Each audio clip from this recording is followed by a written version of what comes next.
Алла субхана ва тағала сізді жақсы көреді. Сөйтіп Алла тағала сізге бәле жібереді. Сынақ жібереді дейді. Бірақ ол момын мұсылман адам осы бәлені екеуінде сынақ деп қабылдайды. Және момын мұсылман адам ол сынақтан қашпайды дейді. Егер ол адам руханияттан алыс адам болса, ол адамдар қиналып қалады. Ішімдікке салынып кетіп жатыр. Өзіне қол жұмсап қойып жатыр. Та басқасын басқа Алла сақтасын. Оның бәрі харам нәрсе еді. Адам проблемадан қашып құтыла алмайды, бауырлар.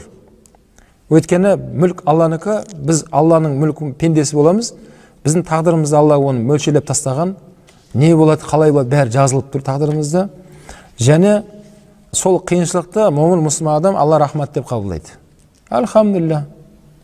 Егер сол қиыншылықты жаман нәрсе деп қабылдайтын болсақ, Алла тағала қиыншылықтың көкесін пайғамбарларға жіберген еді дейді.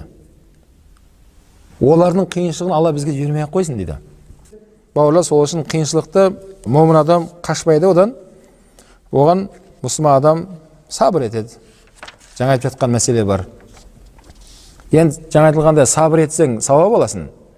Сабыр ете алмасаң ше, не болады онда? Онда күнә аласың. Алла субхана ва тағаланың өзінің бітетін уақыты бар, кез келген нәрсенің себебін жасадың, бірақ соған қарамастан көке жәкесін салып, ақша беріп, пара беріп, тағы бір бәледен құтылайын деп әрекет қылып жатқан болса, оның бәрі күнә болады. Мұсылман адам ондай қиыншылықпен істемейді, ондай қиыншылықтан қашпайды мұсылман адам. Сахабалардың уақытында да қиыншылық болған кезде жаңағыда достары, тағы туыстары қиыншылығында бөлісіп көмектесейді деген кезде айтады, араласпаңдар деген. Ертең қияметте Алланың құзырында менің күнәмді ешкім арқаламайды менен басқа. Сол үшін момын мұсылман адам бәлеге не істейді екен? Сабыр ету керек екен. Есесіне Алланың алдында дәрежесі өсіп, күнәсі кешіріледі екен иншалла.